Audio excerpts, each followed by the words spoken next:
messieurs, bonsoir. Voici le 19h de la RTB de ce vendredi. Prévenir la transmission du VIH de la mère à l'enfant, tel a été l'objet d'un projet exécuté en 5 mois dans 2 communes du San Matenga. Quel résultat obtenu alors que le projet arrive à terme? Nos équipes de Kaya nous le diront dans un instant.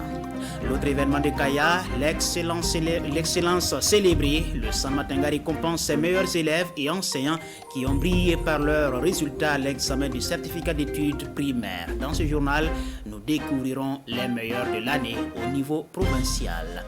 Ce sont là les titres à développer au cours de cette édition. Merci de nous recevoir. Un projet d'élimination de la transmission mère-enfant du VIH a été mis en œuvre dans les communes de Kaya et de Boussouma dans la région du Centre-Nord. C'est un projet d'une durée de 5 mois qui a été financé par l'ONG Plan International Burkina Faso. Et après la clôture du projet, les acteurs impliqués dans sa mise en œuvre se sont retrouvés pour en faire le bilan. Des détails avec Pascal Tapsoba et Jacques Ouedraogo. Les acteurs du projet d'élimination de la transmission mère-enfant du VIH dressent ici un bilan à mi-parcours. Après 5 mois de mise en œuvre, le projet marque un arrêt pour évaluer les actions menées sur le terrain. Et le bilan est satisfaisant selon le coordonnateur du dit projet. Avec les sensibilisations, dans les communautés, il y a une amélioration. Au niveau des formations sanitaires, on a le retour aussi que ces sensibilisations-là amènent les gens à fréquenter les formations sanitaires, surtout les hommes. Le partenaire financier se dit également satisfait des résultats engrangés. Il promet de toujours accompagner le projet pour atteindre ses objectifs. Nous procédons comme stratégie par le renforcement des capacités des agents de santé. Nous formons aussi les agents de santé communautaires.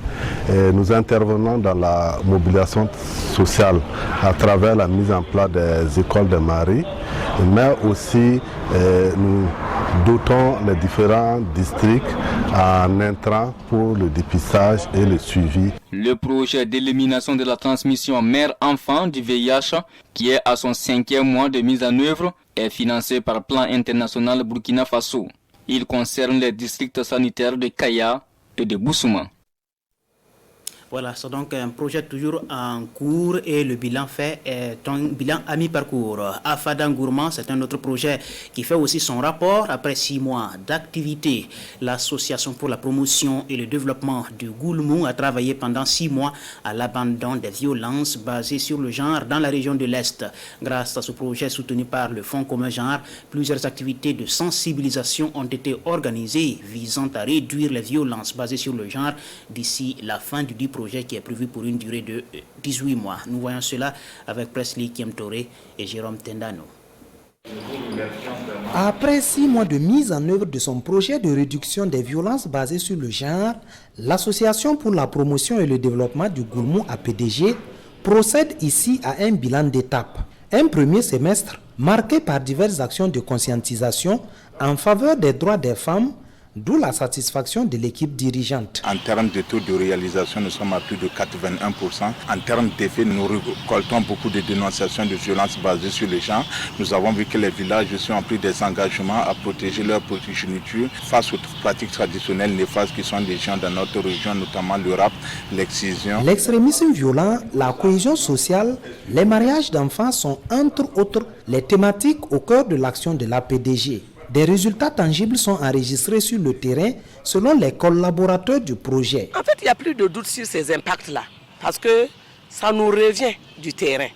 Les hommes de terrain, il arrive parfois qu'on les rencontre lors de nos sorties aussi sur le terrain. Et quand nous interrogeons vraiment les publics cibles, nous sentons que vraiment il y a des changements. Il y a de ces questions que les enfants même croyaient qu'ils étaient sur la bonne voie et pourtant ils étaient en infraction. Parce que sur les droits même, si nous abordons, ils ont tendance à dire que j'ai droit, mais les devoirs souvent, ils n'arrivent pas à refaire sortir. Autant de témoignages rassurants pour les responsables du projet de promotion des droits des femmes dans la région de l'Est. Cyril Ouba et son équipe étudient même la possibilité d'organiser des mariages collectifs tant la demande est forte. À présent, des nouvelles de la campagne de reboisement, toujours en cours au Burkina Faso. Et pour commencer, direction Copper, dans la région du sud-ouest, où l'ANEMAS, l'Agence nationale de l'encadrement des exploitations minières, artisanales et semi-mécanisées, engage les artisans miniers dans cette campagne de reboisement. Un artisan minier, un arbre, c'est le concept utilisé par l'ANEMAS pour inciter les orpailleurs, comme on les appelle, à planter des arbres, avec un objectif de planter au moins 2000 arbres. Le lancement de cette opération avec Amidou Kipsi Nana. C'est parti pour l'opération Un artisan minier, un arbre, une initiative de l'ANEMAS, l'Agence nationale d'encadrement des exploitations minières, artisanales et semi-mécanisées. C'est le site d'orpaillage semi-mécanisé des mineurs dans la commune de Copper qui est choisi pour la mise en terre de plusieurs espèces végétales. Nous savons tous que nous avons un impact réel sur l'environnement et à plus d'un titre, nous nous obligeons d'apporter en tout cas notre contribution, mais aussi de sensibiliser par ces gestes-là tous les artisans miniers. Atténuer l'impact de l'orpaillage sur l'environnement dans la province du Yuba, c'est l'objectif qui s'est fixé l'ANEMAS. L'agence entend ainsi impliquer les orpailleurs dans la restauration du couvert végétal. Planter des arbres, c'est une action très utile pour la nation. Vous savez que l'or est une ressource qui va s'épuiser avec le temps, alors que les arbres demeurent pour des générations. Du moment que c'est déjà planté, il faut obligatoirement chercher du matériel pour les protéger. Et pendant la saison sèche, il faut toujours trouver des moyens pour protéger, pour ne pas laisser à la merci des animaux et des feux de brousse. Le projet Un artisan minier, un arbre prévoit la mise en terre de 2300 plants sur 3 sites d'orpaillage dans la province du Yuba.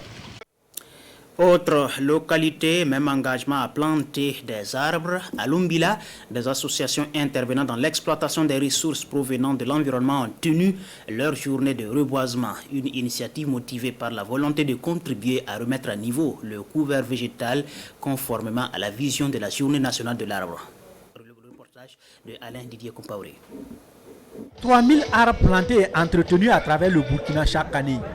C'est l'objectif que s'est fixé plusieurs associations qui tirent profit de l'exploitation de l'environnement et de ses ressources. Le top départ de cette noble ambition est né ici à Lumbila, en présence des responsables du ministère en charge de l'environnement. Les acteurs qui travaillent à ce niveau-là ont pris vraiment la ferme résolution d'accompagner l'initiative du chef de l'État qui est de reverdir le couvert végétal de notre nation.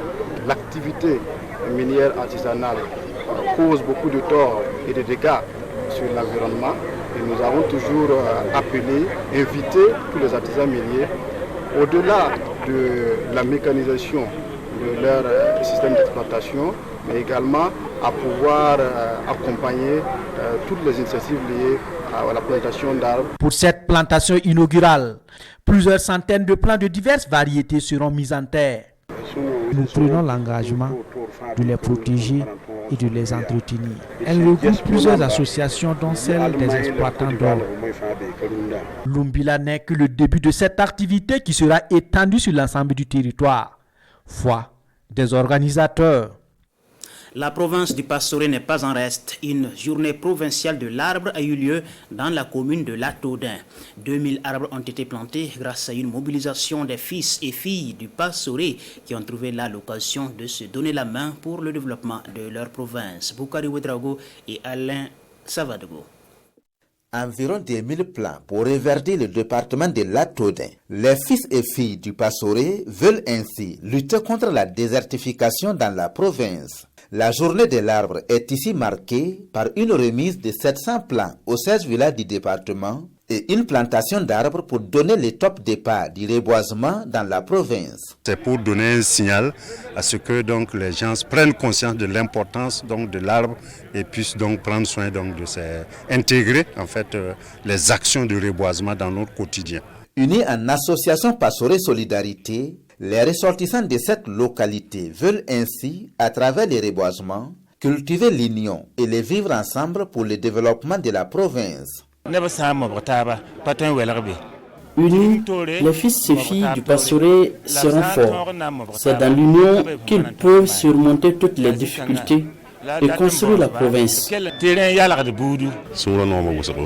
Je suis très satisfait de leur initiative. Leur union était vraiment ma prière. Ce qu'ils viennent de faire réjouit tous les chefs coutumiers du Pastoré. La cour de la gendarmerie nationale de Latodin est le site choisi pour le lancement du reboisement dans le Pastoré. Elle bénéficie d'une plantation d'arbres à l'intérieur de la cour et d'une haie vive de 1200 plants pour renforcer la clôture du site. L'association Faso One Village, intervenant dans la promotion de la sécurité routière, fait aussi dans la protection de l'environnement. Cette association a planté 1500 arbres au lycée Yamoya de Wayugia. Aussi, la forêt du prix Nobel alternatif Yacouba Sawadgo s'est vue renforcée avec de nouveaux pieds d'arbres plantés sur le site et par la même occasion. Le reportage de Nomwende Constantin Oudrago et Abdul Rasmane Zongo. Le lycée Yamoya de Waiguia et la forêt de Yacouba Sawadgo, prix Nobel alternatif 2018 et champion de la Terre 2020, sont les deux sites retenus par l'association AFOB, Association Faso One Village, pour le reboisement 2021. Près de 2500 plants de plusieurs espèces dont le manguier, le goyavier et le nîmes vont être mis en terre. J'ai entendu que le vieux Yacouba Sawadgo a une partie de son forêt à plus feu. Et comme nous, on régule la circulation et on parle de l'environnement, on s'est dit, mais attends, on est 200 et quelques jeunes qui font la régulation. Pourquoi pas se mobiliser, aller planter des arbres pour le vieux? Au lycée Yamoya, l'entretien revient aux élèves. Et nous allons revenir avec des trophées l'année prochaine pour dire merci et bravo à ces élèves qui se sont occupés de ces arbres-là. L'association AFO a été créée en 2008, œuvre surtout dans le domaine de la sécurité routière, mais sensibilise également sur la protection de l'environnement. Toute autre chose à présent, et je vous le disais en titre, la direction provinciale de l'éducation préscolaire, primaire et non formelle du Samatenga a célébré l'excellence scolaire. Les meilleurs élèves et enseignants, une quarantaine au total, ont été récompensés. Des attestations du matériel scolaire et des enveloppes financières ont été distribuées aux différents lauréats en récompense à leur performance. Pascal Tapsoba et Jacques Ouedraogo. Elle est la meilleure élève au CP session 2021 dans la province de San Matenga. Adeline Ouedraogo a obtenu 156 points, soit une moyenne de 9,17. Elle repart avec un vélo, un kit scolaire et une somme de 25 000 francs CFA. Lui, c'est le meilleur enseignant de la province de San Matenga. Joseph Kabantanga a présenté 89 élèves au CP, 89 admis, soit un taux de réussite de 100%. J'ai travaillé dur. Avec l'aide de tous mes parents, l'aide de tous mes amis et l'aide aussi de ma maîtresse et de mon directeur, j'ai pu bien travailler. C'est un sentiment de joie.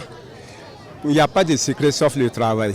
Le don de soi, c'est ça seulement qui peut nous permettre d'avoir un bon résultat. Les responsables provinciaux en charge de l'éducation se félicitent de l'organisation de cette journée d'excellence. Et le parrain de cette édition se dit toujours prêt à accompagner de telles initiatives. Marquer l'excellence, c'est effectivement reconnaître bien sûr le travail abattu par les uns et les autres et en même temps faire un clin d'œil aux autres. L'an passé, nous avons été parrain provincial pour l'excellence et cette fois-ci encore, nous le sommes.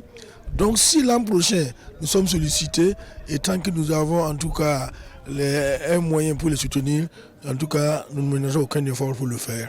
Au total, une quarantaine de personnes issues du monde éducatif ont été récompensées lors de cette journée d'excellence. Les autres meilleurs élèves et encadreurs ont aussi reçu des kits scolaires, des ordinateurs, des vélos, des motos et des sommes d'argent. Voilà, et c'est la fin de ce 19h. Merci à vous qui êtes restés fidèles tout au long de la semaine. Toute l'équipe de réalisation vous souhaite un week-end paisible. À très bientôt.